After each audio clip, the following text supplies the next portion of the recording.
Hola, ¿qué tal? Me presento, yo soy Nayeli Fernanda Borjas Calderón, soy estudiante del cuarto año y estoy cursando la carrera en la Universidad San Martín de Porres y espero que en verdad puedan captar toda la información necesaria para fijar los conceptos y para también prepararse para exámenes con la patología del sistema respiratorio. Entonces, dentro del contenido vamos a marcar sobre todo puntos como los aspectos básicos del sistema respiratorio, sobre todo marcar una diferencia clave que siempre viene en la parte histológica. Vamos a hablar sobre la telectasia, sobre los tipos, cómo lo podemos clasificar. Vamos a ver las enfermedades pulmonares obstructivas y las restrictivas, las más importantes y sus características más representativas.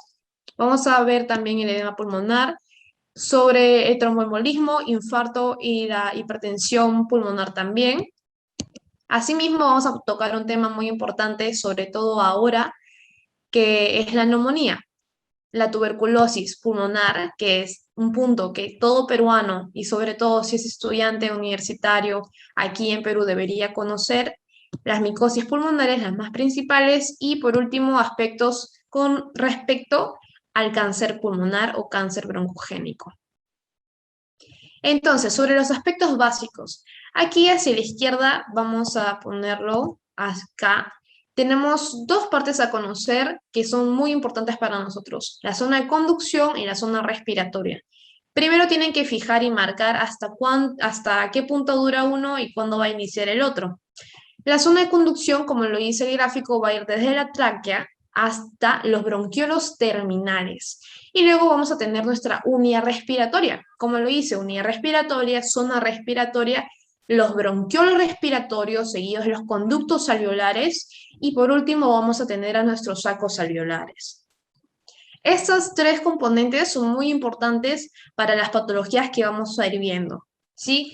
Entonces, un punto a recalcar muy importante es cómo pueden diferenciar un bronquio de un bronquiolo. Es una pregunta muy típica. ¿Y cuáles se tienen que fijar si pueden ver cartílago o no? Algo que pueden estar viendo en esta parte, en este gráfico. Hacia este lado ven un cartílago y hacia este no. Entonces van a saber de que se encuentran viendo acá un bronquiolo y hacia este otro lado un bronquio. Otro punto muy importante son lo que podemos encontrar a nivel de los sacos alveolares, el neumocito tipo 1 y el neumocito tipo 2.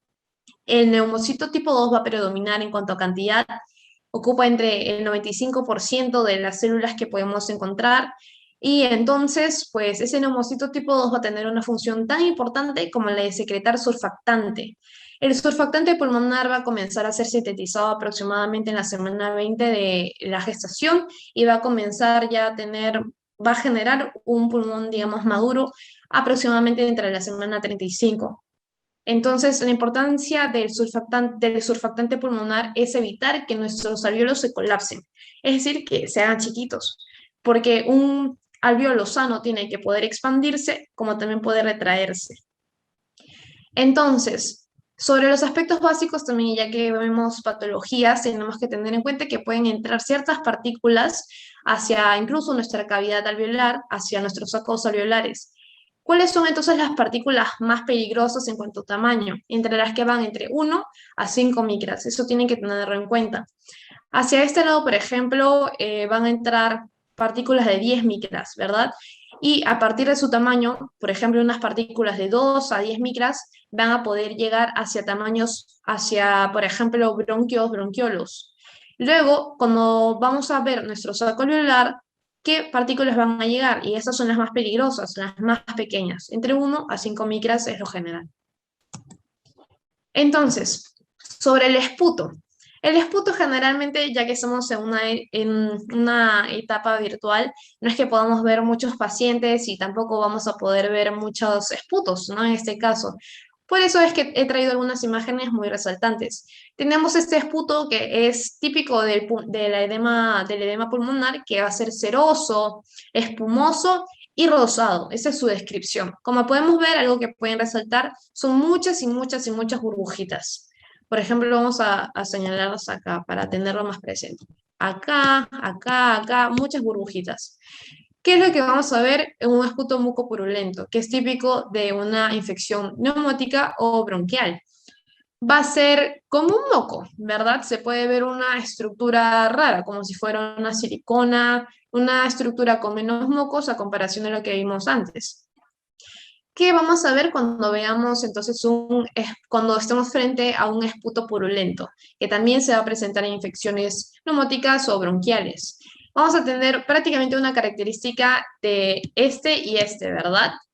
Va a ser, va a tener, vamos a ver cierta cantidad de espuma, sí, así burbujitas, así como también vamos a ver que la forma en la que se va a explayar va a ser como si fuera mucosa, como si fuera también una silicona.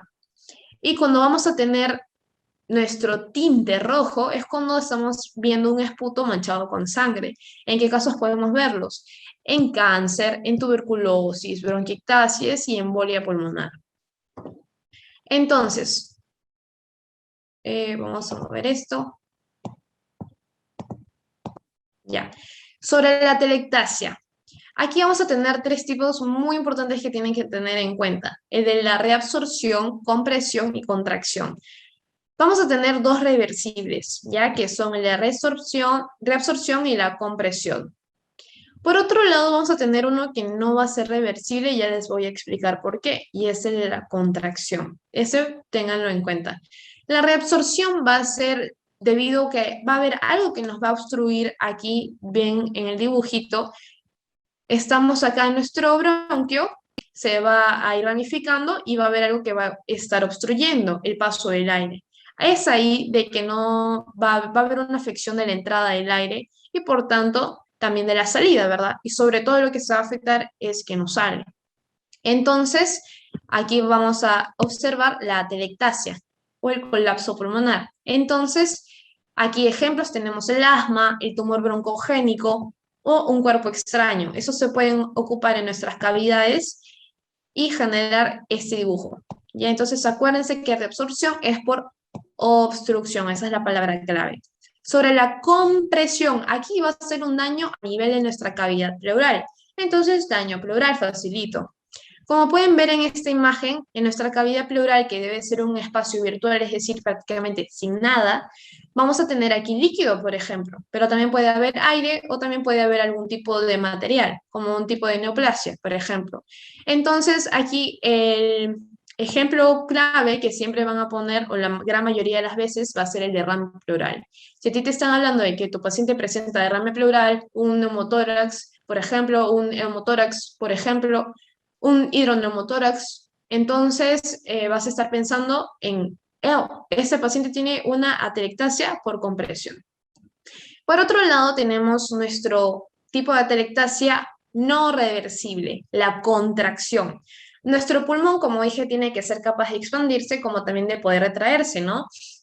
Entonces, cuando nuestro pulmón va a estar todo fibrosado, es decir, cicatrizado, no va a poder expandirse de manera adecuada, no va a poder explayarse, nuestro aire va a estar limitado en cuanto a la entrada, entonces también va a tener problemas para la salida. Y ahí nuestro problema principal va a ser el de la fibrosis. Por tanto, estamos pensando, ya si tienen una base sobre este tema pulmonar, enfermedades pulmonares restrictivas. Entonces, ¿qué enfermedad es la principal, la primera que se les puede venir a la cabeza? Fibrosis idiopática pulmonar, ya que es la reina de las enfermedades fibróticas. Entonces, otros ejemplos en general, donde encontramos este que les acabo de mencionar, están las enfermedades pulmonares intersticiales difusas. También tenemos la enfermedad de la membrana y también tenemos ejemplo de la tuberculosis.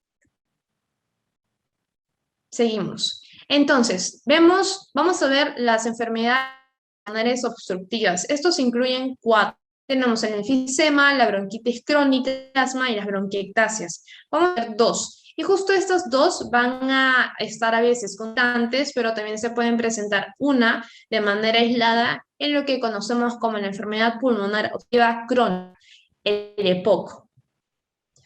El enfisema, hacia el lado izquierdo. Este va a ser la dilatación permanente de una respiratoria, lo que habíamos visto, ¿verdad? La primera imagen. Los bronquiolos respiratorios, nuestros conductos celulares. Por último, vamos a tener los celulares o los...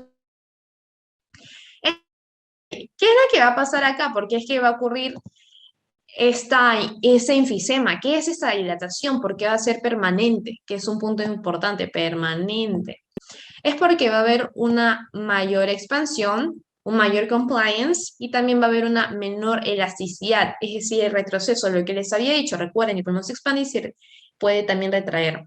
Va a haber una pérdida de esta retracción del pulmón, entonces va a haber un colapso del bronquiolo terminal. Es así que se va a generar una obstrucción, pero tengan que tener en cuenta que esta obstrucción no se va a presentar siempre. Ahorita también les voy a decir cuándo es que no se presenta. Los factores que tenemos que tener en cuenta como etiológicos son el tabaco por un lado y la disminución del alfa-1 antitripsina por otro de manera principal. ¿Por qué el tabaco, Nayeli? Porque el tabaco va a generar la respuesta inmune de nuestro cuerpo. Y entonces ahí, ¿qué vamos a ver? Polimorfonucleares, sobre todo, y fagocitos mononucleares. Estos van a liberar ciertas citoquinas, por ejemplo, que van a estar dañando lo que se llaman las elastinas. Las elastinas van a generar que nuestros alvéolos, nuestro sistema respiratorio tengan la capacidad de la elasticidad, como lo dice el nombre, elastina, y la elasticidad va a relacionarse con el retroceso. Entonces, ¿qué nos va a dar la disminución del alfa-1 antitripsina? Va a generar esta destrucción directa por enzimas, las elastasas, por ejemplo, de nuestras elastinas. Entonces, estas se van a destruir. Nuestro paciente va a presentar una clínica muy común, es el típico soplador rosado o con una inflación torácica. Cada vez que les hablen de inflación en el EPOC, les están hablando de un paciente así con una inflación torácica que va a tener los labios rojitos, porque un mecanismo que va a tratar de hacer esta persona es de poder generar digamos, un mecanismo aliviador contra contra esta destrucción de las elastinas. Entonces así va a amortiguar las presiones que van a verse dentro de nuestros conductos celulares, por ejemplo. Luego, lo que tenemos que tener de importancia en la parte histopatológica son los tipos de enfisema que vamos a encontrar. Algo que van a ver muchas veces es el término de bulas. Cuando ustedes vean la palabra bulas, están hablando de que algo se infla con aire. Entonces ahí que pueden estar viendo enfisemas. Y vamos a ver por qué. Entonces, en la imagen A que vemos aquí, estamos viendo un gráfico de cómo lucería normalmente nuestra unidad respiratoria. Aquí, por ejemplo, van a estar nuestros bronquiolos respiratorios. Este es nuestro bronquiolo terminal, así que eso no forma parte de nuestra unidad respiratoria, ¿ok? El gráfico iniciaría desde acá, entonces, para nuestro esquema de unidad respiratoria. Tenemos hacia este lado, entonces, nuestro bronquiolo respiratorio, tenemos nuestro conducto alveolar y tenemos acá nuestros sacos alveolares o nuestros alvéolos, ¿ya? Entonces vamos a ver qué es lo que pasa. En la imagen B vamos a tener que va a haber una pérdida de elastinas. Aquí, estas son las elastinas, esos dibujitos que están desprendidos a nivel, por ejemplo, de nuestro bronquiolo respiratorio. Entonces, nuestro bronquiolo respiratorio va a verse expandido, va a aumentar el compliance. ¿Y qué es lo que va a verse disminuido? El retroceso. ¿Por qué? Porque no tiene lo que le permite hacer eso, las elastinas. Por tanto, y como pueden ver, nuestro conducto alveolar y nuestros sacos alveolares se encuentran conservados. Es ahí que estamos hablando del tipo de enfisema denominado como centro acinar. Centro acinar. Este va a ser el más frecuente y por tanto este está relacionado con el tabaco. Eso es lo que tienen que acordarse, ¿ya? Generalmente se va a presentar en el lóbulo superior de los pulmones. Por otro lado tenemos otro, el panacinar. Ya hablamos del centro acinar, lo marcamos. El panacinar entonces, todo. Aquí toda la unidad respiratoria se va a ver afectada. Por tanto va a haber toda una bula, va a haber toda una inflación en la unidad respiratoria. ¿Ya? Por eso es que aquí lo podemos ver como un globito, ¿ya? Ahí estamos hablando de panacinar. Y esto no ocurre generalmente de manera opuesta a lo que veíamos en el enfisema centrocinar, esto va a ocurrir en el lóbulo inferior. ¿Y aquí está relacionado? Una y con el otro factor de riesgo que hablamos. Bueno, con el factor etiológico que hablamos, la disminución de alfa-1 antitripsina. Entonces, van a haber otros dos tipos de enfisema que no van a estar relacionados a la obstrucción que les mencioné en la parte fisiopatológica, donde se colapsa nuestro bronquiolo terminal. Antes de llegar a esto, vamos a marcarles dónde está la obstrucción. Ustedes pueden ir imaginándoselo y tratar de marcarlo según sus puntos. Entonces, les voy a dar 3 segundos para que lo puedan hacer de manera individual. Ok. La obstrucción, cuando estamos hablando del enfisema centrocinar y panacinar, se va a generar, por ejemplo, en este lado, en el centrocinar, y en este otro también, en el panacinar. ¿Por qué? Porque hacia este lado, como van a ver, va a estar chiquitito, ¿verdad? Entonces el aire no va, como no se puede retraer nuestra unidad respiratoria, tampoco va a haber algo que lo pueda dejar salir. Entonces va a haber una obstrucción también a ese nivel. Y entonces, esta obstrucción que les hablo por el colapso del bronquiolo terminal, el bronquiolo terminal se va a hacer chiquito, va a colapsar, no va a estar presente en los tipos de enfisema paraseptal o también llamado acinar distal, ni tampoco en el irregular. El paraseptal o acinar distal va a presentarse cuando solo haya una pérdida de elasticidad a nivel alveolar, hacia este nivel, solo acá. Ya por eso se llama acinar distal. Estos van a ser peligrosos y se pueden asociar al neumotórax por expansión. ¿Por qué? Neumotórax espontáneo, perdón. ¿Por qué? Porque estos se suelen localizar en zonas subpleurales, es decir, ahí nada más con la pleura. Entonces, estos se pueden ubicar acá. Acá termina mi pulmón, ¿ok? Acá está mi pulmón, acá está mi pleura. Entonces, se ubica acá, se rompe, ¡pum! Ahí va a afectar nuestra cavidad pleural y por tanto es que se relaciona con un neumotórax espontáneo. Entonces, ¿qué nos habla el enfisema irregular? Este se va a presentar por segmentos, va a ser de manera indiferenciada. Por eso su localización, su fisiopatología, donde se va a encontrar esta obstrucción, esta pérdida de elasticidad y un aumento de la expansión, va a ser en cualquier segmento de la unidad respiratoria.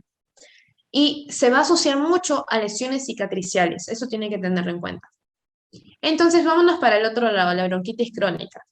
Esta, por definición, tiene que ser representada por una tos productiva, no seca, así, más, con mucho moco, de que al menos dure 3 meses. ¿Y cuánto tiempo tiene que ser esto? Por 2 años seguidos.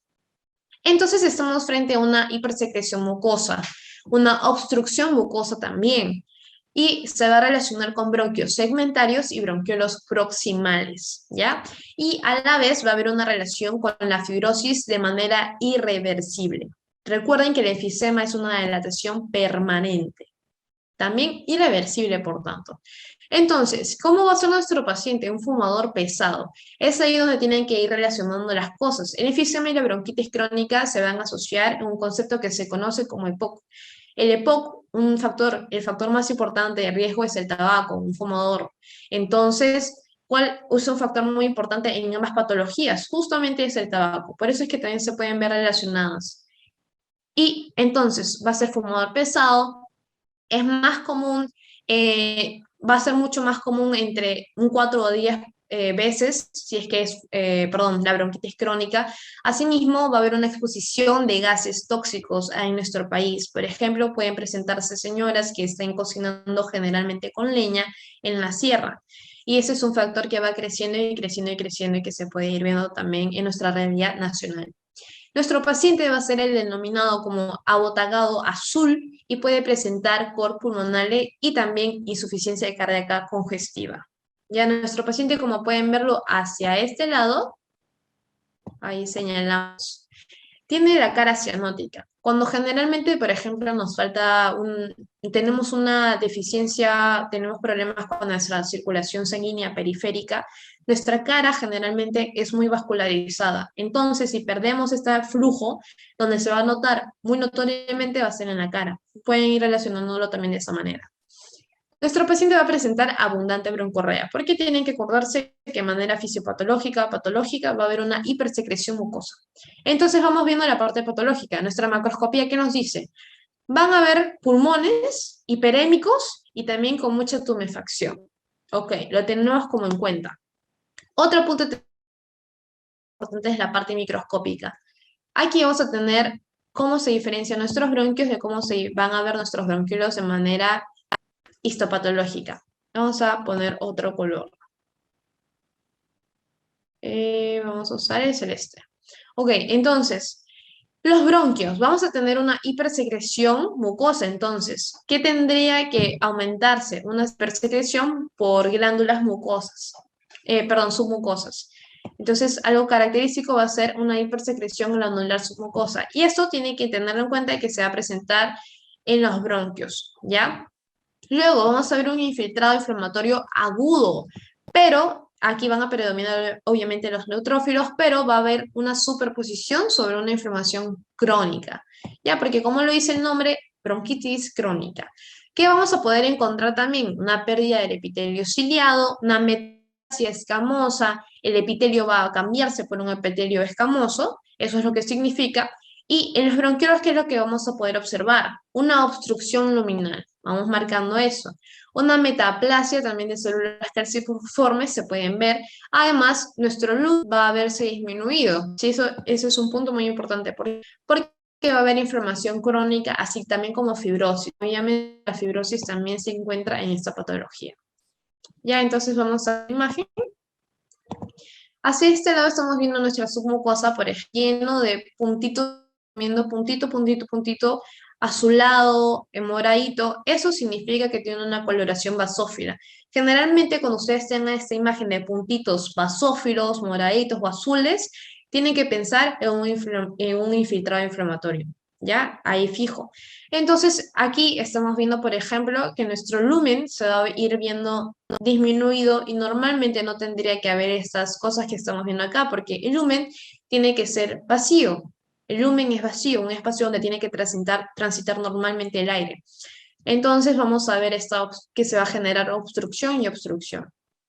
Sigamos entonces. La bronquiectasia y el asma. La bronquiectasia, así como el enfisema, van a ser dilataciones. ¿Y qué diferencia de manera, digamos, general una de otra? Que nuestra bronquiectasia, a diferencia del enfisema, va a ser, también se lo considera como irreversible. Vamos a ver ahorita otra cosa, perdón, me equivoqué. La bronquiectasia como el enfisema van a ser dilataciones irreversibles permanentes. Ahorita les voy a explicar bien la diferencia. Entonces, esto se va a generar tanto a nivel de bronquios y bronquiolos. Va a haber una obstrucción de manera fisiopatológica que va a generar la infección en ese orden y por tanto va a haber una destrucción. Ahí viene el punto de importancia, destrucción. Vamos a señalarlo. Destrucción. Nuestro enfisema se va a caracterizar por una pérdida de la elasticidad, es decir, una pérdida del poder retraer nuestros alvéolos. Eso no va a ocurrir en la bronquiectasia de manera fisiopatológica, no va a haber algo que se pierda ahí alrededor que va a generar esto de manera, digamos, tal cual. En la enfisema se van a perder las elastinas, por eso el alvéolo va a perder la capacidad, pero no se va a destruir como manera fisiopatológica del enfisema, sino digamos como una complicación porque se va a inflar nuestro alvéolo, nuestro saco alveolar, nuestra unidad respiratoria. En la bronquiectasia lo que va a pasar directamente, y por eso se le conoce así, es la destrucción. Sí, entonces se va a destruir también nuestro tejido y además va a haber toda una disrupción con esto. Por eso es que nuestro paciente va a presentar tos, hemoptisis, fiebre y broncorrea también. Generalmente, esta bronquiectasia se suele localizar en lóbulos inferiores. Y tenemos tres tipos de bronquiectasias que podemos ver de manera patológica: la cilíndrica, la fusiforme y la sacular. ¿Y por qué se llaman así? Por la forma que pueden presentar. La primera causa de bronquiectasia, tienen que tenerlo en cuenta porque nos encontramos en Perú, es la tuberculosis pulmonar. Entonces, de manera macroscópica van a ser dilataciones bronquiales que pueden llegar hasta 4 veces el tamaño normal, es decir, una gran dilatación. Nuestra microscopía, por otro lado, va a hablarnos de una secreción mucopurulenta, también un desprendimiento del epitelio. ¿Por qué, Nayeli? Por la destrucción que se va a generar. Además, puede haber una pseudoestratificación epitelial columnar con una metaplasia escamosa, como la que mencionábamos también en bronquitis crónica. Asimismo, puede haber, y bueno, se va a presentar la destrucción de todas las capas, además de fibrosis y la posible complicación con abscesos pulmonares. Entonces, recuerden esta palabrita mágica en bronquiectasia. Destrucción. Ustedes en destrucción ya tienen que estar pensando en bronquiectasia. Si ven dilatación, tienen que estar pensando en dos, enfisema o bronquitis, ¿ya? Entonces, hacia esta vamos a ver nuestra lámina. También está nuestra submucosa, está, por ejemplo, no podemos distinguir hacia este lado si estamos frente a un tejido pulmonar o no, ¿verdad? Porque va a haber una destrucción de todo lo que viene a ser nuestro tejido. Nuestras células todas están disgregadas, entonces no podemos verlo bien. Es por eso que se ve así. No es que estamos viendo puntos, punto, punto, punto infiltrados solamente, sino que también estamos viendo sobre todo una destrucción de todas las capas, ¿ya? Y además, como ve esa destrucción del epitelio, vamos a ver este epitelio de manera desprendida en nuestra luz, ¿ya? Y así es como luciría un pulmón con bronquiectasia, nuestra imagen macroscópica. ¿Ven todos estos espacios súper grandes? Esos eran chiquitos y aumentaron hasta, por ejemplo, 4 veces su tamaño.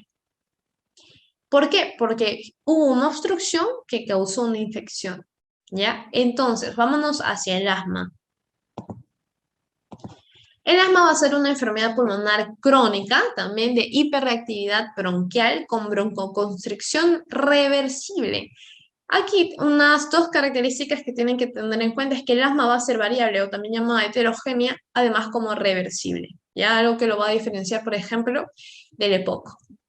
Entonces, el asma se puede presentar de manera atópica o tópica, o no atópica, perdón, o no atópica. Entonces, el asma atópica va a ser una reacción de hipersensibilidad, lo que no es el asma no atópica. El asma no atópica va a ser el tipo de asma que ustedes no piensan generalmente. Ahorita vamos a ver por qué.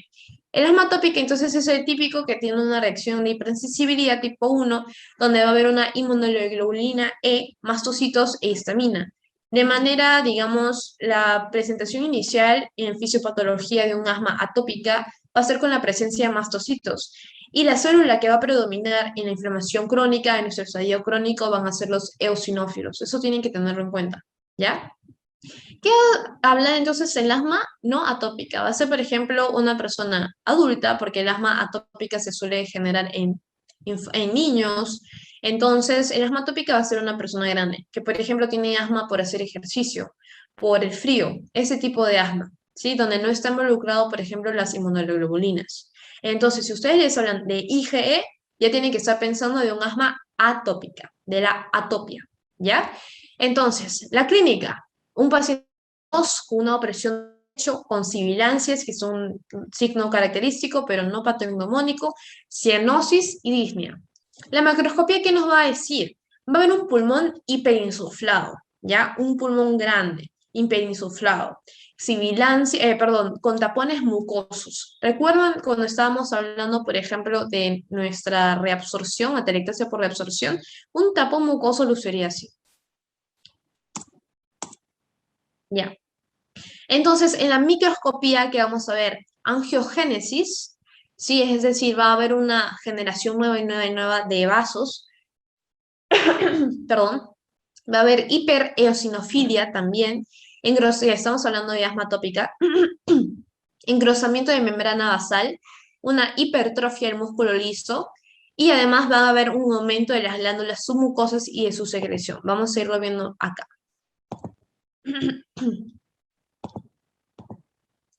Vamos a pintar de otro color, perdón, ya. Entonces, por ejemplo, algo muy característico es el engrosamiento de la membrana basal, sobre todo la hipertrofia del músculo liso. Ya eso puede ser una pregunta también de examen muy, muy preguntada, para la redundancia, y el aumento de las glándulas submucosas. Como estas van a aumentar en su número y también van a aumentar la secreción, es que se va a generar este tapo mucoso. Entonces, lo que ustedes están viendo hacia este lado izquierdo de la imagen es justamente este tapón mucoso. Va a obstruir el paso del aire, lo que va a generar, como habíamos visto en un inicio, una atelectasia por reabsorción. Hacia este lado estamos viendo la submucosa, donde vamos a ver, por ejemplo, hacia este lado, no sé si logran ver el asterisco, están viendo una hipertrofia del músculo liso, del bronquio.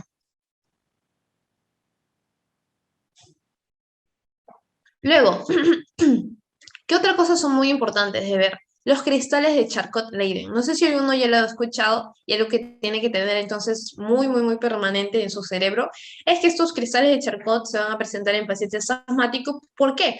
Por ese factorcito. Vamos a ver si ustedes saben. Tienen segundos hasta que yo ponga la pluma. 1, 2, 3. Tienen por la hipereosinofilia. Porque este aumento de eosinófilos en nuestro cuerpo va a generar que estos segreguen, por ejemplo, una proteína. Ya tienen las proteínas principales, van a tener ciertas cantidades de secreciones, enzimas, van a secretar. Entonces, estas secreciones y por mucha cantidad de eosinófilos van a generar que se formen estos cristales de Charcot-Leyden, ¿ya? Luego, tenemos a los espirales de Kurtzman. Estos espirales de Kurtzman no van a ser nada más y menos que desprendimientos de lo que va a ser el epitelio. Ya también se va a poder perder eso en el asma. Esos son los espirales de Kurtzman. Luego, vamos a ver fibrosis pulmonar idiopática, también neumonía organizativa criptogénica.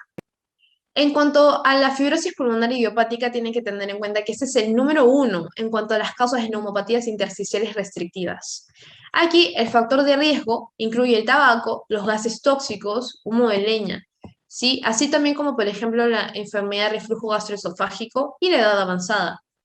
La patología de quién nos habla, y eso tienen que tenerlo muy en cuenta. Generalmente les pueden preguntar cuál es la citoquina que está más relacionada con la fibrosis. Esa va a ser la TGF-beta.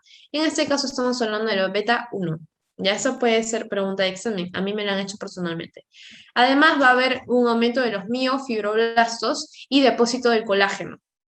Esto es lo que nos va a generar, entonces, en cierto tiempo, la clínica.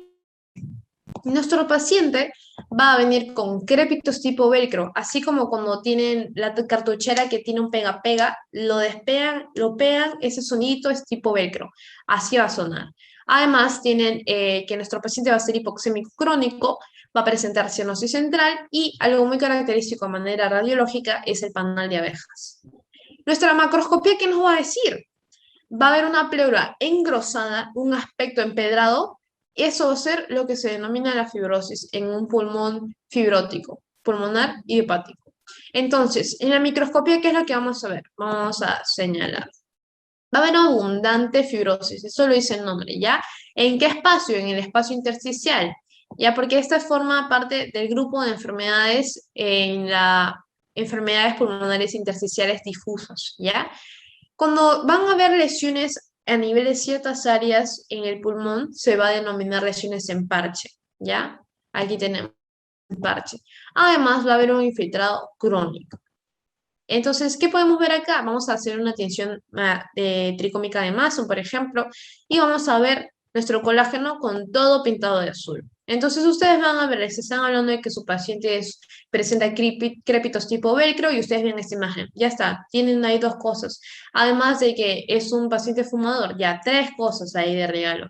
Tiene un factor de riesgo, tiene una parte clínica, semiológica y tienen la imagen histopatológica. Ustedes tienen que estar pensando en fibrosis pulmonar idiopática. Predomina mucho el colágeno y eso es lo que pueden ver en tensiones. Entonces, vamos a ver la neumonía organizativa criptogénica. Esta era antes conocida como la bronquiolitis obliterante con neumonía organizativa. Esta se trata de nada más y nada menos que una enfermedad inflamatoria y fibrótica, también como hemos estado viendo, por ejemplo, aquí. Acá también hay inflamación y hay fibrosis.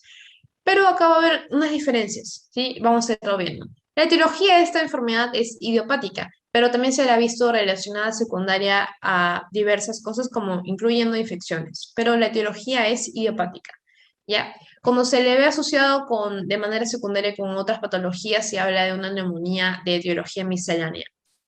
Entonces, los consolidados alveolares, subpleurales y peribronquiales son característicos de esta neumonía, ¿ya? Esta microscopía, entonces, ¿de qué nos va a hablar? De tapones mucosos de tejido laxo, lo que se van a dispersar en tipo capa de cebolla, lo que podemos ver en esta imagen, en esta otra, y aquí también lo podemos ver, por ejemplo, ahí les estoy señalando. Pero vamos a centrarnos en las dos imágenes de los círculos, ¿ya? Van a ser entonces tapones mucosos, ¿se acuerdan? Y de tejido laxo, ¿ya? ¿Dónde, Nayeli? En los alveolos, en los bronquiolos, ¿sí? Entonces, en la unidad respiratoria van asociando. Estos también nos van a presentar una lesión en parche. Algo entonces que tienen que acordarse es de esta palabrita, de los cuerpos de Mason o de Mason si lo pronuncian como ustedes dicen. Entonces, estos cuerpos de Mason nos van a hablar de aglomerados de fibroblastos, ¿ya? Entonces lo que ustedes están viendo acá son justamente esas cosas, los aglomerados de fibroblastos en una denominación de cuerpos de Mason. ¿Y qué son? Nada más y nada menos que tapones mucosos de tejido conjuntivo laxo. Seguimos. Las neumoconiosis. Estas van a ser, vamos a ver, antracosis y silicosis primero. ¿Ya? Entonces, en la antracosis tenemos un antecedente muy importante. Aquí nuestro paciente nos va a referir que es un trabajador en minerías de carbón. La enfermedad más predominante en esos trabajadores justamente es la antracosis. ¿Ya? Aquí, ¿qué tienen que tener en cuenta? Nuestro paciente tiene que haber presentado una exposición masiva. ¿Por qué masiva, Nayeli? Porque nosotros, por ejemplo, tú, yo, el que está a tu lado, todos, el que vas a llamar después, puede presentar ciertos indicios de antracosis, pero manchitas negras en nuestros pulmones. ¿Por qué? Porque estamos expuestos a una gran contaminación cuando salimos a la calle, al dióxido de carbono, perdón, al monóxido de carbono, dióxido de carbono, tantas cosas. Entonces, estas poluciones por combustión, por carbón, es que van a afectarnos. ¿Ya? Entonces, cuando estamos hablando de polución por carbón en nuestro medio ambiente, es esa la razón por la que nosotros podemos tener manchas negruzcas en nuestros pulmones. Además, ¿por qué otra razón? Porque estamos expuestos también a gente fumadora constantemente. Entonces, además, un fumador también va a presentar estas manchas negruzcas, ¿ya? Entonces, la antracosis, la enfermedad como neumoconiosis, se va a presentar con una exposición masiva, ¿ya? Entonces, esta va a ser una disnea, una cianosis, tos productiva, hipertensión pulmonar, y estos pueden llegar hacia una insuficiencia cardíaca derecha, ¿ya? Y aquí, ¿qué es lo que tenemos que tener en cuenta? Que no va a haber un incremento de riesgo de cáncer pulmonar, no va a haberlo, ¿ya? Eso lo va a diferenciar de otras patologías. Entonces, la macroscopía, ¿qué nos va a decir? Justamente eso que les dije, manchas negruzcas. ¿En qué tipo de pulmón? Va a ser un pulmón pequeño. ¿Ya? Estas manchas negruzcas se van a denominar como nódulos antracóticos, ¿ya? Y la fibrosis difusa que se va a presentar nos va a dar la característica del pulmón negro. Entonces estamos hablando de que se trata de una enfermedad fibrótica, ¿ya? La microscopía. Aquí, ¿qué importante va a ser? Los depósitos de los nódulos de carbón en el espacio intersticial y en macrófagos celulares van a fagocitar el carbón y vamos a tener también lesiones en parches. Aquí, ¿qué tiene que tener en cuenta? Esto, vamos a marcarlo.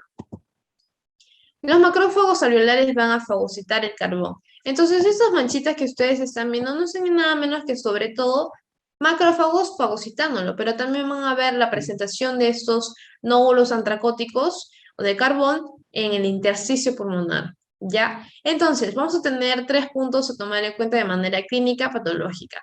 La antracosis puede ser simple, ahí es donde vamos a ver en muchas personas, solo va a ver el pigmento. Luego vamos a ver una neumoconiosis de trabajador de carbón simple. Aquí vamos a ver máculas de 1 milímetro a 2 milímetros. Tienen que tener en cuenta algo. Vamos a escribirlo acá. Primero vienen las máculas y después con el tiempo se van a formar los nódulos. ¿Ya? Primero máculas y luego nódulos. Recuerden ese orden. Entonces, también se pueden presentar nódulos algo más grandes. Luego, tenemos el tipo de antracosis complicada o que también se va a denominar como fibrosis masiva progresiva. Aquí ya van a haber cicatrices, ya estamos hablando de una enfermedad fibrótica, por lo tanto tienen que asociar esa palabra con cicatrización. Esas cicatrices pueden llegar a ser de más de 2 centímetros. Ahora vemos la silicosis. Esta es la neumoconiosis más frecuente. Aquí como antecedente tiene que tener en cuenta que nuestro paciente va a estar relacionado con la arena, con industrias de arena, por ejemplo, con revestimiento de arena. También puede presentarse en pacientes que hayan referido trabajar en minerías. Entonces, aquí va a ser por una inhalación de dióxido de silicona en forma cristalina, pero no es esa la única manera. Aquí vamos a ver que nuestro paciente tiene disnea, tos, expectoración crónica, una pérdida de peso también y fibrosis. Aquí, y eso tiene que tenerlo muy en cuenta, sobre todo si vivimos en Perú, porque recuerden que todo lo asociado a tuberculosis va a ser preguntado, es que va a haber una fuerte asociación con tuberculosis. ¿Ya? Además, la silicosis va a aumentar el riesgo de que nosotros podamos tener cáncer pulmonar. ¿Cuántas veces va a aumentar el riesgo? 2 veces, ¿ya? Entonces, como les dije, no solamente es por inhalación de dióxido de silicona en forma cristalina, sino también puede ser en otras formas, porque la silicosis se forma, tiene forma cristalina y amorfa. La forma cristalina, sobre todo, va a predominar su forma en cuarzo, ¿ya? Pero también puede ser en cristobalita y en tridimita, ¿ya? Entonces tiene que acordarse cristalina, amorfa, ¿ok? ¿Cuántas tenía la cristalina? Ah, tres. Cuarzo, cristobalita y tridimita, ¿ya? Entonces, vemos nuestra macroscopía. Vamos a imaginar también un pulmón pequeño, como lo que vimos aquí en la antracosis, un pulmón pequeño. Aquí también estamos viendo un pulmón pequeño. Aquí no vamos a ver manchas oscuras, negruzcas, vamos a ver todo lo contrario, vamos a ver manchas pálidas, ¿ya? Pálidas grisáceas, con o sin cavitación. Recuerden cavitación porque se va a asociar también a la tuberculosis. Ya, entonces van a haber nódulos fibróticos de menos de 1 centímetro. ¿Y dónde generalmente se van a ubicar estas silicosis? En los lóbulos superiores, ¿ya? Se pueden acordar por silicosis, comienza con S, lóbulo superior, S, ¿ya? Ahí, una ayudita. En la microscopía, aquí vamos a hablar de un depósito de colágeno y alino, ¿ya? En capas de cebolla también. Capas de cebolla tienen que verlo como imaginarse un circulito, acá una capa, capa, capa, capa en distribución, como si estuviera viendo una cebollita. Entonces, esto va a estar también rodeado de colágeno aún más denso. Además, va a verse acompañado de una inflamación crónica circunscripta y también lesiones en parche. Entonces, Nayeli, me confundiste, ¿de qué estás hablando? Vamos a hablar entonces de depósitos de colágeno. Hasta ahí acuérdense. Estos van a confluir uno entre otro. Por eso es que van a ver también en capas de cebolla rodeados de aún más colágeno. ¿Ya? Entonces, aquí, así esta imagen están viéndolo. Además, nuestros nódulos van a ver, nuestros nódulos fibróticos van a tener una anatomía. Hacia el centro vamos a encontrar a nuestro dióxido de sílico, perdón, a nuestro silicona en cristal, ¿ya? Luego, ¿qué vamos a ver? Vamos a ver, por ejemplo, nuestro infiltrado inflamatorio, aquí. Y por último, en la tercera capa, ¿qué es lo que vamos a ver? En la tercera capa vamos a ver, por ejemplo, ya los fibroblastos. Además, vamos a ver la parte clínica, por ejemplo. Vamos a ver una silicosis nodular simple, vamos a comenzar de lo simple a lo complicado, y aquí vamos a ver los nódulos fibrosos.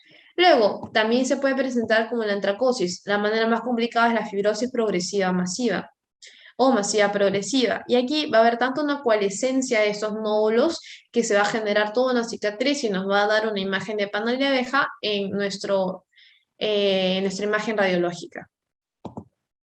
La asbestosis. Aquí el asbesto tienen que tener en cuenta que cuando ustedes le están hablando de asbesto, también les están hablando de amianto. Ya el amianto va a ser un crisolito serpentina o que también se puede presentar en forma de anfíbol. ¿Ya? Son sus formas de presentación, recuerden. Entonces, asbesto igual a amianto. Luego les van a hablar.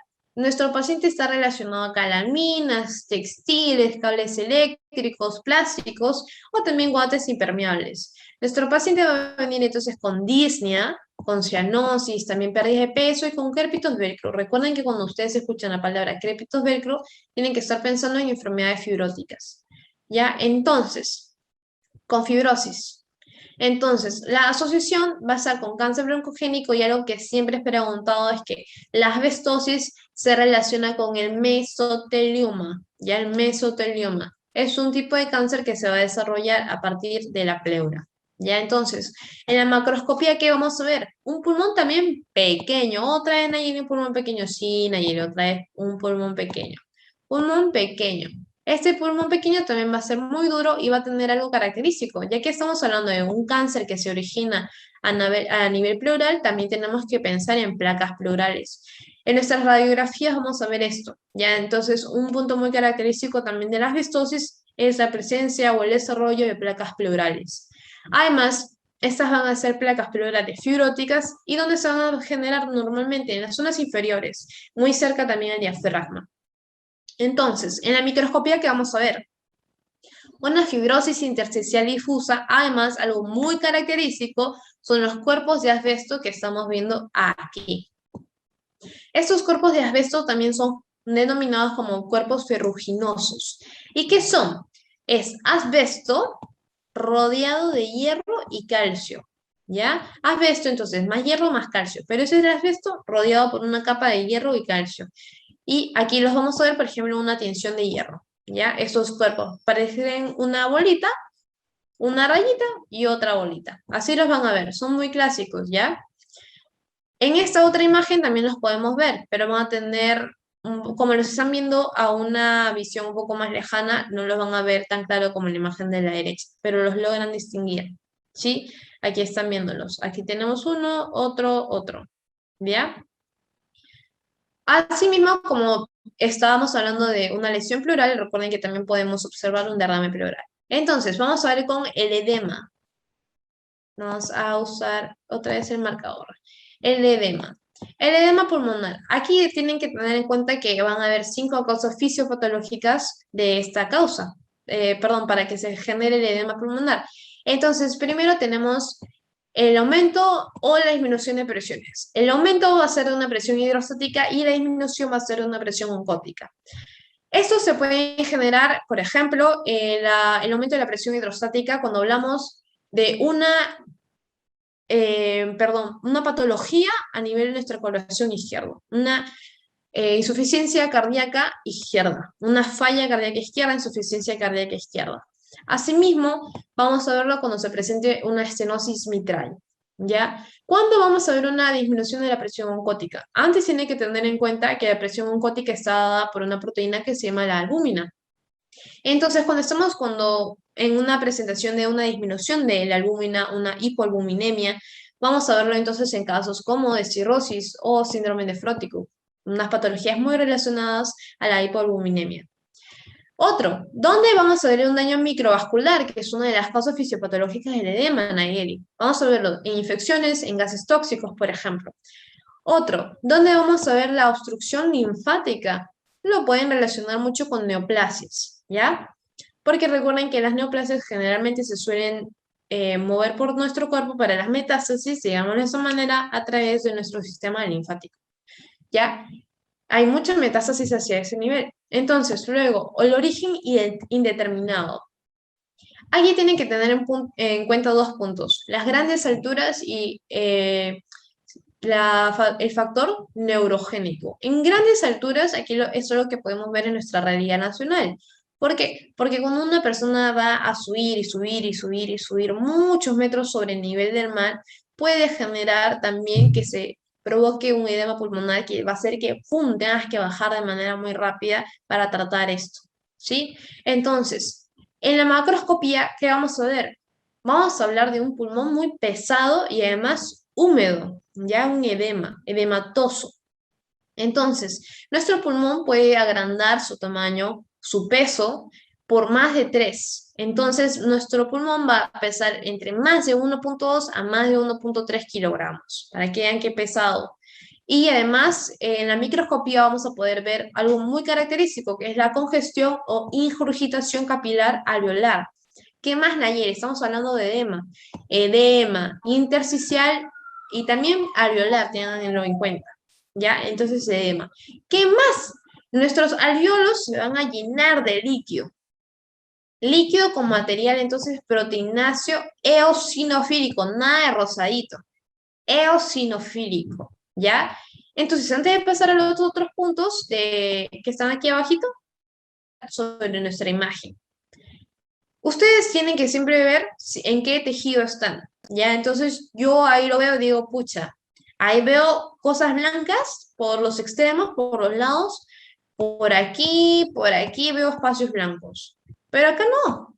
¿Qué es esto?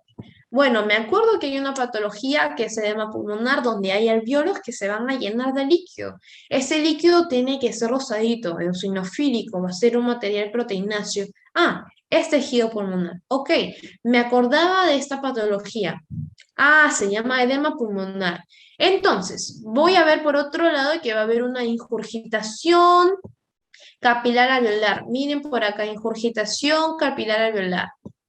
Miren cómo hacia, en nuestras paredes alveolares, en nuestros septos, paredes, van a ver mucha ingurgitación, full eritrocito.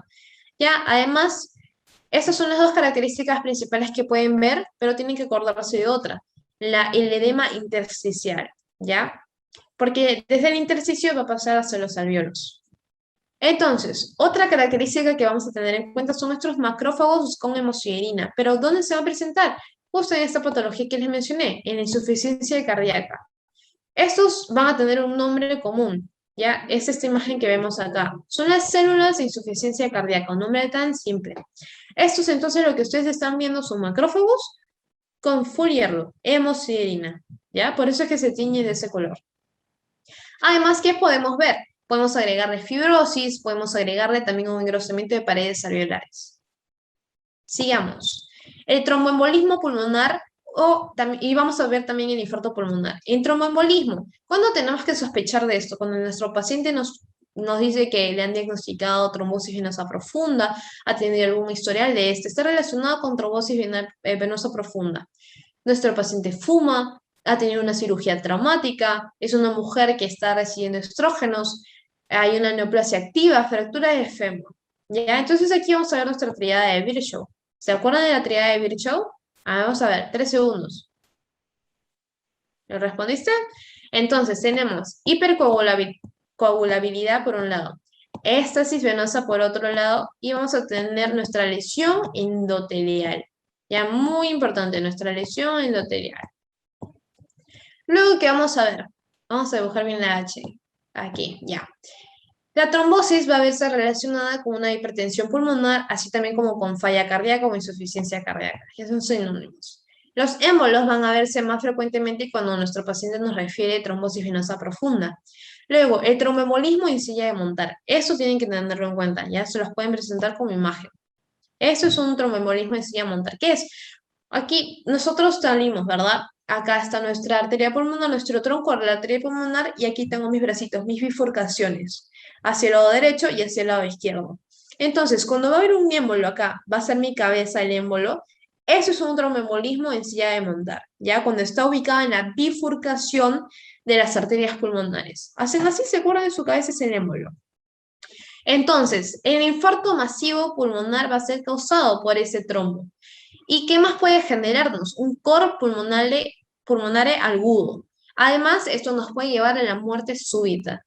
Entonces, hacia este lado estamos viendo aquí en esta imagen un émbolo, ¿ya? ¿Por qué decimos que un émbolo? Porque no vemos que esto se conecte con nuestra pared alveolar, ¿ya? Entonces, si ustedes ven ahí todo espacio, espacio, espacio libre, ese es el espacio libre al que me refiero, se trata de un émbolo. Pero si lo hubieran pegado, estuviera así, esto pegado, estarían viendo un trombo. Ya una característica rápida.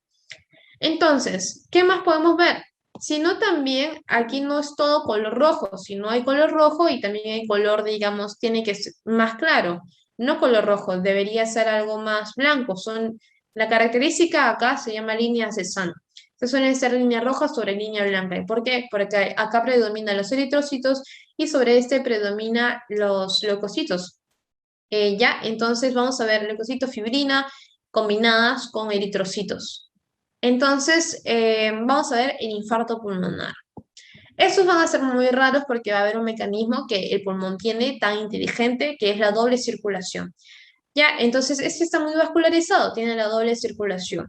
La muerte súbita o lo denominado como cor pulmonares se va a generar cuando hay un compromiso de grandes vasos o cuando pueden haber grandes compromisos, múltiples compromisos. Asimismo, algo que tienen que tener en cuenta es cuando nuestro émbolo o lo que nos vaya a causar el infarto va a estar en las partes distales de la vascularización pulmonar, es donde va a tener un mayor riesgo de poder generarnos un infarto. ¿Por qué, Nayeli? Porque la parte más distal va a estar relacionada con un mayor aumento de presiones. ¿Y cómo se llama este aumento? Este aumento va a ser la presión sistémica. ¿Por qué? Porque recuerden que el pulmón va a estar relacionado con la sangre venosa y también con la sangre arterial. Perdón, con la sangre que va a estar oxigenada y con la sangre desoxigenada. ¿Ya? Entonces, cuando va a estar en relación con la presión sistémica es con la parte que está más distal, la vasculatura distal. Ya, entonces eso es lo que va a generar de que cuando nuestros émbolos o la obstrucción se genere en la vasculatura distal pulmonar, en nuestros bronquiolos distales, en los vasos bronquiales distales, es ahí donde se va a generar un infarto pulmonar.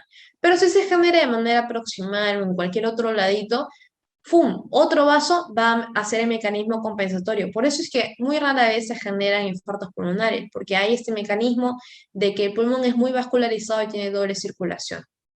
Pero por el mismo motivo es que también se puede generar un infarto pulmonar. Depende de dónde está ubicada nuestra obstrucción. Entonces, la macroscopía, ¿qué nos va a decir? Van a ser zonas negruzcas triangulares, ¿ya? Triangulares. ¿Dónde van a estar generalmente localizadas? Como pueden observar aquí en los lóbulos inferiores. Las 3/4 veces de que se va a generar un infarto pulmonar, la ubicación va a ser aquí, inferior. Entonces, como estamos viendo acá, estamos viendo un infarto hacia este lado izquierdo, estamos viendo un pulmón normal y lo que están señalando las flechas verdes son los que se llama tejido de granulación, y es cuando ya está habiendo una recuperación tras un infarto. Lo mismo que pueden ver cuando hay un infarto cardíaco, por ejemplo, lo que van a ir con el paso de los días presentando es un tejido de granulación. Vamos viendo entonces la hipertensión pulmonar y la neumonía bacteriana típica. Esta hipertensión pulmonar es debido a que va a haber una presión pulmonar normal de 12 a 22 milímetros de mercurio, pero cuando esta va a aumentar en reposo hasta más de 25 o durante el ejercicio a más de 30 milímetros de mercurio, estamos viendo una hipertensión pulmonar. Ya ténganlo en cuenta. En reposo más de 25 y en ejercicios más de 30. Entonces, esta hipertensión se va a dar de manera primaria cuando hay un daño idiopático, o sea, no se sabe por qué, del endotelio. Y secundaria, cuando generalmente la causa más principal es una cardiopatía izquierda. Esto en la parte clínica está agrupado en el tipo 2 de hipertensión pulmonar, ¿ya? Además, se puede generar por enfermedades pulmonares intersticiales difusas, por el EPOC, por émbolos, entre otros. Nuestro paciente va a venir con una cianosis marcada y disnea, ¿ya? Y un signo radiológico importante va a ser el signo del árbol podado. Entonces, en la microscopía, ¿qué vamos a ver, Nayel? Vamos a ver una proliferación de la capa íntima concéntrica, así como una arteriopatía pulmonar plexogénica. Esto que están viendo acá es lo que pueden observar en la imagen.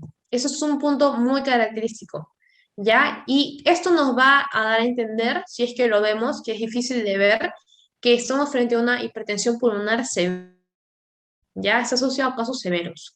Además, vamos a ver una hipertrofia media fibrosis íntima. Lo que están viendo acá es una formación plexogénica. Plexogénica viene de similar al plexo.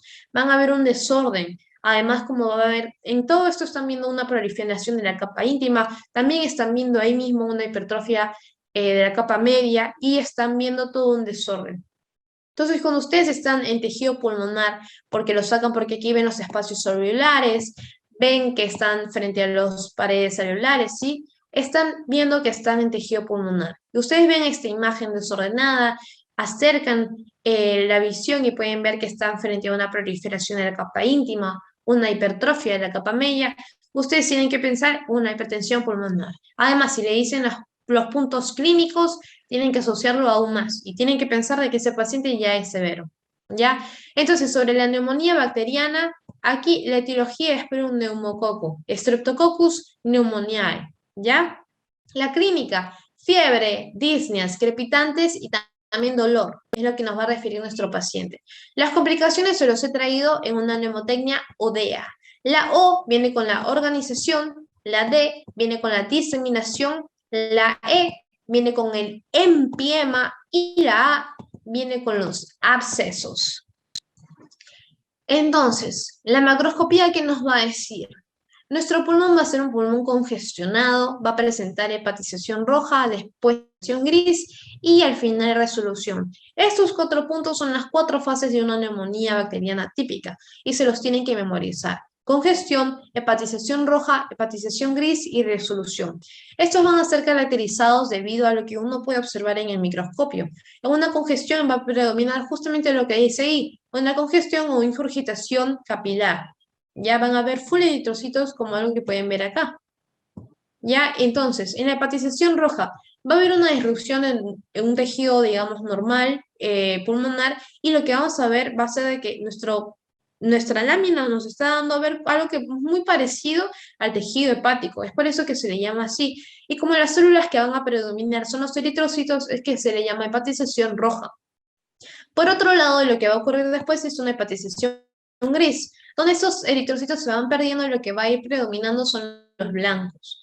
Entonces después, estos eritrocitos se van a ir lisando, entonces esa lisis va a generar que los macrófagos actúen y van a estar fagocitando estos residuos. Y es por eso que se va a dar la resolución, ¿ya? Luego, en la microscopía, ¿qué es lo que vamos a ver? Ahí un exudado purulento. Este exudado purulento va a estar lleno de bacterias y polimorfonucleares. ¿Ya? Por eso es que, por ejemplo, en esta imagen están viendo justo estos puntitos basófilos que les dije en un inicio. Son un infiltrado inflamatorio. Luego, estos van a ver también, en caso de neumonía, van a ver un infiltrado leucocitario intersticial.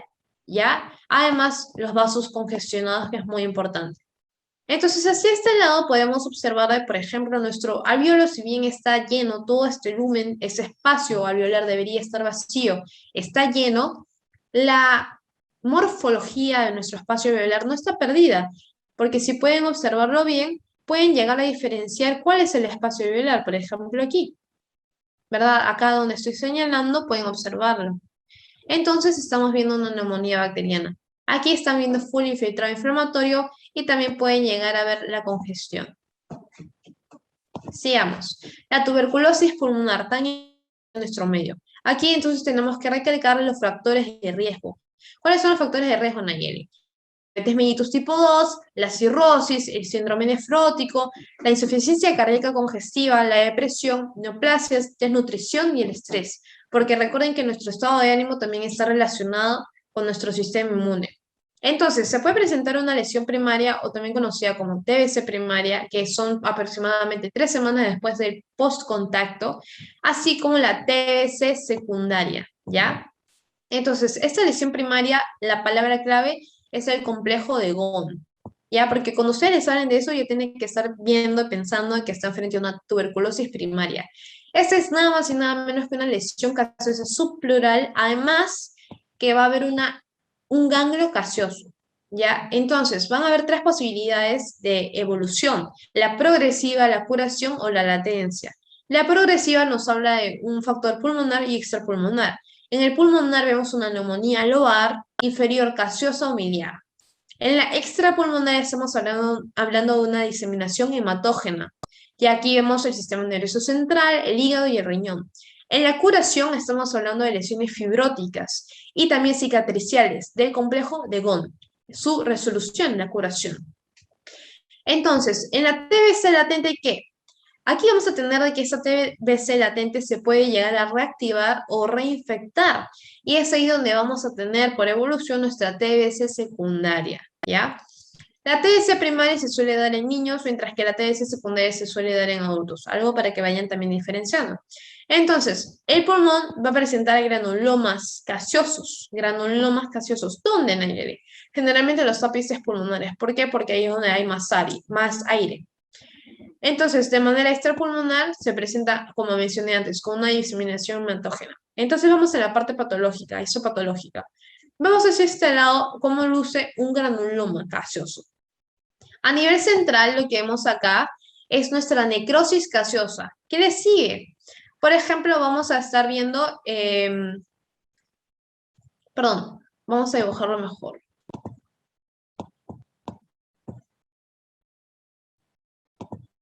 Vamos a verlo primero acá. En el centro tenemos una necrosis gaseosa, ya necrosis gaseosa, NC. Luego, ¿qué vamos a tener? Vamos a tener células gigantes, ¿ya? Estas células gigantes son las que estamos viendo aquí. Estas células gigantes son conocidas como células gigantes multinucleadas de Langan, ¿ya? No son patognomónicas de tuberculosis pulmonar, pero son muy importantes para su reconocimiento. Si se les asocia con la clínica y otros hallazgos. Entonces, hacia este nivel también que vamos a encontrar macrófagos activados. Estos son conocidos como histocitos epitelioides. Entonces, cuando esos histocitos epitelioides, que no son nada más que macrófagos, se van juntando entre sí, es que van a formar estas células gigantes multinucleadas de Langhans, ¿ya? Entonces, a más externo vamos a ver los linfocitos, una corona de linfocitos. Y si nos vamos más allá, vamos a ver una corona de fibroblastos. Entonces, tenemos nuestra necrosis gaseosa, nuestros histocitos epitelioides con las células de Langhans, nuestros linfocitos y por último, toda una corona de fibroblastos, ¿ya? Y lo que estamos viendo aquí entonces es una célula gigante de Langhans. Generalmente los pueden observar como en una forma de C, eh, los núcleos, ¿ya? Entonces aquí donde he señalado pueden ver uno, ¿ya? Aquí está nuestra necrosis gaseosa y vamos viendo la naturaleza que estábamos viendo acá, ¿verdad? De lado están los histocitos, aquí están viendo una célula de Langhans, luego van a ver los linfocitos y por último tienen la capa de los fibroblastos. Luego, ¿por qué aquí en ayer me pones granulomas? ¿Por qué añades la S? Porque cuando se añade la S y ustedes están viendo unos granulomas más específicos, más formados, más pequeños y en parche, digamos, puestos así, es cuando estamos hablando de una tuberculosis miliar pulmonar, ¿ya? Son granulomas más pequeños, más difuminados y además tienen que tener en cuenta que van a presentar la misma característica que este granuloma que les comenté. ¿Ya? Sigamos. Sobre las micosias pulmonares, aquí vamos a hablar sobre la criptococosis, la candidiasis y la aspergilosis. En la criptococosis, en la candidiasis y en la aspergilosis vamos a hablar de micosis oportunistas, es decir, que se van a aprovechar de que nuestro paciente es inmunocomprometido. Entonces, en la criptococosis se trata de una levadura ovalada encapsulada con cuerpo de germinación. Pueden acordarse de esta imagen. Aquí está nuestra estructura ovalada encapsulada con aquí su cuerpo de gemación. ¿Ya? Aquí, esta va a ser la imagen típica que van a observar. Luego van a ver como unos circulitos chiquititos, ¿sí? Rodeados prácticamente con un color rojo, y donde lo van a ver mejor es en ese tipo de imagen. Ese es el tipo de imagen que van a dar. Entonces, si en la microscopía aquí vamos a ver una reacción inmunocelular nodular, pero sin cubierta fibrosa, van a verse también granulomas, ¿ya? Que va a ser un diagnóstico diferencial, entonces la tuberculosis. Además van a ver fagocitosis polimorfonucleares. La clínica que nos va a decir un paciente con tos, fiebre, expectoración y febrícula también. La micosis oportunista, entonces la más frecuente va a ser la candidiasis. Ya esta levadura va a ser también ovalada, va a presentar blastoconidis y pseudófitas. Aquí vemos un blastoconidio, ¿sí? Aquí vemos cómo lucen las pseudóifas. Entonces la macroscopía nos blanquecinos, siempre que les hablen de blanquecino, nácar, perdón, nata o algodonoso, tienen que pensar en candidiasis. Estos van a estar rodeados de zonas hemorrágicas. En la miopía que vamos a ver lesiones nodulares múltiples con un centro necrótico, ¿ya? Centro necrótico. Además van a haber hifas y pseudohifas. Con una hemorragia van a llegar a estar afectando esa zona y van a generar hemorragia. Entonces, ¿cómo pueden observar acá? Aquí lo que están viendo, por ejemplo, es la imagen, ¿verdad? Y va a ser prácticamente como si hubiera una rama de un árbol ahí que tienen que estar pensando que están viendo y son candidiasis y van a estar observando hifas, pseudohifas, ¿ya? Entonces, la micosis oportunista de la aspergilosis nos va a hablar de una levadura con una hifa septada, ¿ya? Y ramificada dicotómica en 45 grados. Esto es demasiado importante y es para el diagnóstico diferencial, porque generalmente cuando las cifras se van a aceptar y ramificar va a ser en un ángulo de 90 grados, pero el hecho de que lo haga en 45 grados le va a dar el aspecto de Y, así como lo que están viendo en la imagen, ¿ya? 45 grados, algo muy importante. Además va a presentar una cabeza conillal con microconillos. En la microscopía, además de esta ramificación en 45 grados, ¿qué vamos a ver? Una gran masa fúngica, bronquial y alveolar, lo que va a denominarse como aspergiloma. Y esto va a generar una infiltración vascular y un sangrado efusivo, también como lo ha hecho, por ejemplo, la candidiasis. Algo que pueden ver entonces esta imagen así como de paraguas, eso tiene que hacerles pensar en una candidiasis. Perdón, una aspergilosis. Algo muy común también en la aspergilosis es esta descripción. Usted va a tener una cavidad en su pulmón que va a tener un material como fecaloide. Ustedes van a pensar que son deposiciones, entonces eso tienes que hacerle pensar también que se trata de una aspergilosis, se relaciona con cavidades. Por último, estamos viendo el carcinoma broncogénico, ya para estar cerrando ese tema tan importante de las patologías del sistema respiratorio. Carcinoma broncogénico. Vamos a ver el cáncer epidermoide y el adenocarcinoma, que es el subtipo más común. En el cáncer epidermoide, vamos a hablar que también se puede llamar escamoso, ¿ya? A veces se confunden con ese término. Cuando ustedes dicen epidermoide, también les están hablando de escamoso. Aquí tienen que tener en cuenta que predomina el hombre sobre la mujer en cuanto a la epidemiología, mientras que en el adenocarcinoma es al revés, predominan las mujeres y vamos a ver por qué. Entonces, en el cáncer epidermoide hay una predominancia de 2 sobre 1 de hombres frente a mujeres. Y aquí les traigo también una mnemotecnia. La localización tienen que enfocarse en cáncer broncogénico, en las localizaciones, en las características que van a ser propias de ellos, fisiopatológicas, histopatológicas, ¿ya? Entonces, la localización del cáncer epidermoide va a ser central, entonces se van a acordar esa C.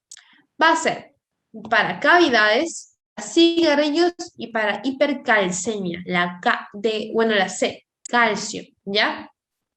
Recuerden que el cáncer epidermoide está asociado tanto con cáncer de células microcíticas o cáncer pulmonar de células pequeñas con el tabaco. Y entre ellos todos pues, les pueden preguntar cuál está más relacionado en todas las alternativas. Si les ponen ambas, ustedes tienen que marcar el de cáncer pulmonar de células microcíticas, ¿ya?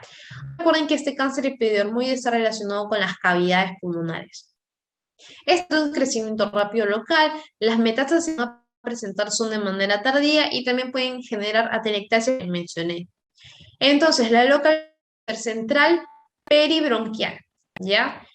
Entonces, ¿qué tienen que tener en cuenta? Recuerden que les mencioné que pueden generar atelectasias y en atelectasias, aquí vamos a dibujar nuestro bronquio. Aquí, si va a estar obstruyendo, puede ser también por una neoplasia. Entonces, es porque ese tumor es intraluminal bronquial, ¿ya? Acuérdense de eso, lo pueden ver también hacia esta imagen. El color que va a tener es un blanco nacarado duro. En la microscopía que vamos a ver, algo que no se pueden olvidar por nada del mundo, es que van a existir estas perlas escamosas de queratina. Ya que estamos hablando de un cáncer de dermoides, se tienen que acordar de perlas escamosas, ¿ya? ¿De qué? De queratina, lo que estamos viendo acá, ¿ya? Además, va a presentarse una metaplasia escamosa del epitelio bronquial y van a estar rodeados de células displásicas. Además, va a haber presencia de desmosomas, ¿ya? Una característica aparte para recordar.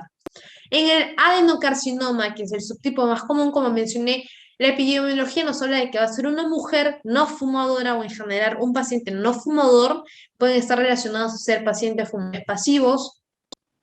Entonces va a ser una señora, por ejemplo, no fumadora que te va a decir que ha estado trabajando, que vive en la sierra, que su comida las prepara a leña, ¿ya? Entonces no es fumadora, pues, pero está predispuesta a esta combustión. Entonces aquí también va a ser 2 sobre 1, pero al revés, va a ser mujeres sobre hombres. Entonces, el adenocarcinoma tiene que estar relacionado al cáncer cicatricial, ¿ya? Para que ustedes vayan relacionándolo. Y entonces se va a asociar a cicatrices periféricas y va a presentar un crecimiento lento. La localización, a diferencia del cáncer epidermoide, es periférico. Tienen que acordarse, ya generalmente lo suelen preguntar. La localización del adenocarcinoma, porque como es el más común, tienen que acordarse más cosas de este. Es periférico. Los nódulos que pueden presentarse van a ser de más de 1 centímetro. La microscopía que nos va a hablar va a ser un tejido glandular displásico, ¿ya? Entonces va a ser derivado del epitelio bronquial, porque es un carcinoma broncogénico, y va a estar dispuesto en tejido fibroso. Y va a haber también angiogénesis. Entonces primero vamos viendo de afuera hacia adentro. Este va a ser nuestro tejido fibroso. Y aquí, ¿qué están viendo? Esto parece una glándula, ¿verdad? Esto va a ser un tejido glandular, pero no va a ser normal, va a ser displásico, ¿ya? Entonces ustedes están viendo adenocarcinoma. Si les asocian la palabra glándula, glandular, cuando les están hablando de carcinoma broncogénico, ustedes tienen que estar pensando en adenocarcinoma. Luego vamos viendo el cáncer de células pequeñas o microcíticos, las células grandes y el adenocarcinoma variante broncoalveolar. Entonces, en este carcinoma de células pequeñas o microcíticos, Va a ser lesiones infiltrativas extensas y van a estar en una zona central también, central, ¿ya? Entonces va a generar metástasis y grandes invasiones. Y como pueden observar, van a ver esos puntitos que les dije, ¿no? Pero un poco más grandes, como 3 veces a 2 veces más grandes que un linfocito. Además, van a tener un citoplasma tan chiquito que casi todo lo que se ve es el núcleo. Esos son conocidos como las células OAT cell o células perdón, se me fue la palabra en español, pero en general también en español son conocidas como las oat cells. Ya, entonces los síndromes paraneoplásicos van a estar relacionados con este carcinoma. ¿Por qué? Porque este carcinoma va a estar relacionado con el sistema neuroendocrino. Entonces, cuando ustedes le dicen que está relacionado con células con el sistema neuroendocrino, tienen que estar ya pensando que va a estar relacionado con síndromes paraneoplásicos. ¿Ya? Entonces, en la microscopía, esas células OAT van a ser conocidas con su epónimo de células neuroendocrinas de Kulczycki. Ya generalmente no es muy hablado en español, pero en las literaturas estadounidenses las mencionan mucho. Entonces, o sea, la palabra Kulczycki, más acá lo conocen como células OAT. ¿Ya? Entonces, estos nos van a hablar de células pequeñas, como les mencioné. El citoplasma va a ser tan escaso que lo que van a ver es el núcleo, por eso es que lo ven basófilo fuerte. Además, la cromatina va a presentar una característica de sal y pimienta porque va a estar granulada. Luego, tenemos el carcinoma de células grandes. Aquí va a ser toda la diferencia, el citoplasma va a ser más grande. Estamos viendo un tumor altamente anaplásico indiferenciado, lo que lo va a hacer aún más peligroso de que sea indiferenciado. Su localización va a ser periférica, ¿ya? Entonces, ¿qué más? Tiene una gran invasión y metástasis. Algo que tienen que acordarse es de que tanto el adenocarcinoma como, por ejemplo, hasta lo que estamos viendo, las células grandes, como vamos a ver, el otro tipo, una variante de adenocarcinoma, tiene una localización periférica, ¿ya? Entonces, la microscopía de qué nos habla? De células pleomórficas, aquí la P. Pleomórficas gigantes, van a ser muy diferentes, ¿ya? Van a tener un citoplasma muy abundante a comparación de lo que veíamos en su puesto de células pequeñas. Y los núcleos también van a ser muy grandes, como pueden observarlos acá. Acá, todo está lleno de células pleomórficas, ¿se acuerdan? Zona periférica, P, pleomórficas. Entonces, ¿qué vamos a ver en el adenocarcinoma variante de bronquioalveolar, perdón? Van a ser lesiones nodulares también periféricas, ¿ya? Estas van a ser lobulares múltiples, porque también se pueden presentar de manera única o aislada, pero generalmente de manera múltiple. Aquí, ¿por qué es que son una variante? Porque van a tener una asociación con la consolidación de tipo neumonía. Se van a parecer mucho a lo que uno puede ver en la consolidación tipo neumonía, ¿ya? Otro nombre con el que pueden conocer esta variante del adenocarcinoma es el adenocarcinoma in situ. ¿Ya? Recuerden que cuando les dicen in situ es porque aún no ha penetrado la membrana. Entonces, la membrana basal. Entonces, la microscopía, ¿qué nos va a decir? Son células displásicas, columnares o cuboidales. Sobre todo van a ser columnares, ¿ya? Porque recuerden que el adenocarcinoma, ustedes, glándula, ya, adenocarcinoma. Estos van a recubrir los septos alveolares. ¿Y qué vamos a ver entonces? Ustedes van a ver todo desordenado y algo primero que tienen que observar es el engrosamiento de las paredes alveolares. Entonces, una pregunta para ustedes, si las responden solitos, les doy 3 segundos. Dibujo aquí A y dibujo acá B. ¿Cuál es el tejido, digamos, pulmonar algo más conservado?